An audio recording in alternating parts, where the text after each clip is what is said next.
ដើម្បីរក្សាសំណាងល្អកុំភ្លេចរឿង3យ៉ាងដែលមិនត្រូវនិយាយរឿង3យ៉ាងដែលមិនត្រូវធ្វើនិងរឿង3យ៉ាងដែលមិនត្រូវនៅចិត្តការរក្សាសំណាងល្អមិនមែនជាបញ្ហាខាងវិញ្ញាណដ៏មិនច្បាស់លាស់នោះទេប៉ុន្តែស្ថិតនៅក្នុងជម្រើសប្រចាំថ្ងៃសូមចងចាំរឿង3យ៉ាងដែលមិនត្រូវធ្វើដើម្បីជៀសវាងការបំផ្លាញសំណាងរបស់អ្នកនិងរក្សាផ្លូវជីវិតដែលមានស្ថិរភាព1រឿង3យ៉ាងដែលមិនត្រូវនិយាយការបិទមាត់របស់អ្នកគឺរក្សាជីវិតរបស់អ្នករឿងដំបូងដែលមិនត្រូវនិយាយគឺការត្អូញត្អែឬការសោកសៅនៅពេលដែលអ្នកត្អូញត្អែជាប្រចាំថាមពលអវិជ្ជមានប្រមូលផ្ដុំមិនត្រឹមតែធ្វើឲ្យអ្នកអតីតឃ្លាតឆ្ងាយពីខ្លួនឯងប៉ុណ្ណោះទេថែមទាំងធ្វើឲ្យអារម្មណ៍របស់អ្នកធ្លាក់ចុះទៀតផងយូរទៅឱកាសក្លាយជាពិបាកទទួលស្គាល់ព្រោះចិត្តរបស់អ្នកតែងតែផ្ដោតលើរឿងអវិជ្ជមានរឿងទី2គឺការអួតអាងហួសហេតុពេកការនិយាយខ្លាំងមុនពេលសម្រេចបានជោគជ័យអាចបង្កើតការច្រណែននិងបង្កើតសម្ពាធដែលមើលមិនឃើញបានយ៉ាងងាយស្រួលមនុស្សឆ្លាតជាធម្មតារក្សាផ្នែកល្អរបស់ខ្លួនឯងសម្រាប់សកម្មភាពរបស់ពួកគេដោយអនុញ្ញាតឲ្យលទ្ធផលវិវត្តជំនួសឲ្យការនិយាយតែម្យ៉ាងរឿងទី3គឺការចាក់ពីក្រោយខ្នងនិងការនិយាយដើមគេរាល់ពាក្យសម្ដីដែលមិនអាចគ្រប់គ្រងបានអាចបំបែកទំនាក់ទំនងរយៈពេលវែងនៅពេលដែលភាពជឿជាក់ត្រូវបានបាត់បង់អ្វីខ្ល้ายជាការលំបាកការបិទមាត់របស់អ្នកមិនមែនជាភាពទន់ខ្សោយទេប៉ុន្តែជាវិធីការពារខ្លួនអ្នក2រឿង3យ៉ាងដែលមិនគួរធ្វើជៀសវាងកំហុសពីស្គល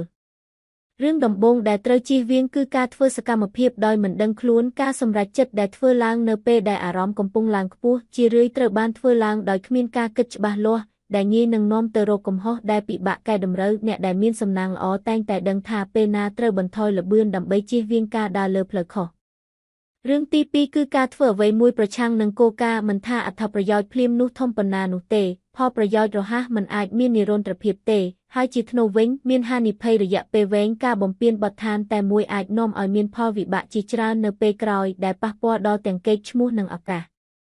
រឿងទី3គឺការពន្យាពេលអ្នកក៏ត្រូវធ្វើអ្វីនៅពេលវេលាត្រឹមត្រូវផងដែរភាពស្ទាក់ស្ទើរអនុញ្ញាតឲ្យឱកាសរអិលបាត់ទៅដោយបន្សល់ទុកនៅចន្លោះប្រហោងដែលពិបាកបំពេញអ្នកដែលមានសំណាងល្អតែងតែមានវិន័យជាមួយនឹងពេលវេលានិងសកម្មភាព3កន្លែង3ដែលត្រូវជៀសវាងការជ្រើសរើសបរិយាកាសត្រឹមត្រូវដើម្បីរក្សាសំណាងល្អកន្លែងដំបូងដែលត្រូវជៀសវាងគឺបរិយាកាសអវិជ្ជមាននិងនិយាយដើមគេការស្នាក់នៅក្នុងបរិយាកាសនេះយូរពេកងាយនឹងនាំឲ្យមានភាពទុតិយនិយមនិងបាត់បង់ការលើកទឹកចិត្តសូម្បីតែសំណាងល្អក៏ពិបាកអភិវឌ្ឍដែរប្រសិនបើវាត្រូវបានអូសទាញចុះឥតឈប់ឈរ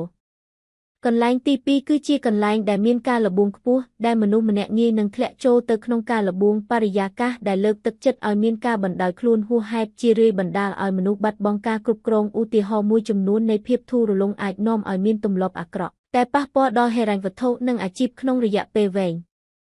កន្លែងទី3គឺជាកន្លែងដែលខ្វះវិន័យនិងស្តង់ដារការធ្វើការឬរស់នៅក្នុងបរិយាកាសធូររលុងធ្វើឲ្យវាងាយស្រួលក្នុងការចុះចាញ់ដើម្បីទៅឆ្ងាយអ្នកត្រូវឈរនៅកន្លែងដែលមានស្តង់ដារច្បាស់លាស់ដើម្បីគ្រប់គ្រងខ្លួនឯង4មនុស្ស3នាក់ដែលត្រូវជៀសវាងរក្សារង្វង់ត្រឹមត្រូវ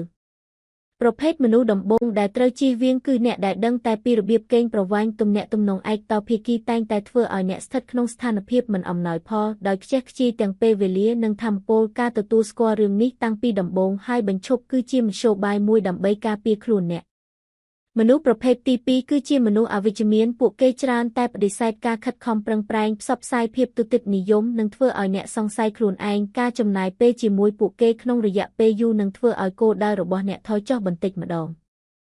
មនុស្សប្រភេទទី3គឺជាមនុស្សមិនស្មោះត្រង់នៅពេលដែលពួកគេស៊ាំនឹងការកុហកពួកគេពិបាករក្សាការបដិញ្ញាចិត្តរបស់ពួកគេការសហការជាមួយមនុស្សប្រភេទនេះមានហានិភ័យជាច្រើនហើយអាចនាំឲ្យកិច្ចខិតខំប្រឹងប្រែងរបស់អ្នកបរាជ័យនៅនាទីចុងក្រោយបានយ៉ាងងាយស្រួលការរក្សាសំណាងល្អមិនមែនស្ថិតនៅក្នុងរឿងធំនោះទេប៉ុន្តែចាប់ផ្ដើមជាមួយនឹងជម្រើសតូចជារៀងរាល់ថ្ងៃអ្វីដែលត្រូវនិយាយអ្វីដែលត្រូវធ្វើកន្លែងដែលត្រូវនៅនិងអ្នកណាដែលត្រូវនៅជុំវិញនេះគឺជាឧបសគ្គដែលអ្នកត្រូវជៀសវាងដើម្បីរក្សាសំណាងល្អដោយរក្សាផ្លូវជីវិតរបស់អ្នកឲ្យមានស្ថិរភាពនិងប្រកបដោយចីរភាពនៅពេលដែលអ្នកដឹងពីរបៀបជៀសវាងរឿងត្រឹមត្រូវរឿងល្អនឹងកើតឡើងដោយធម្មជាតិ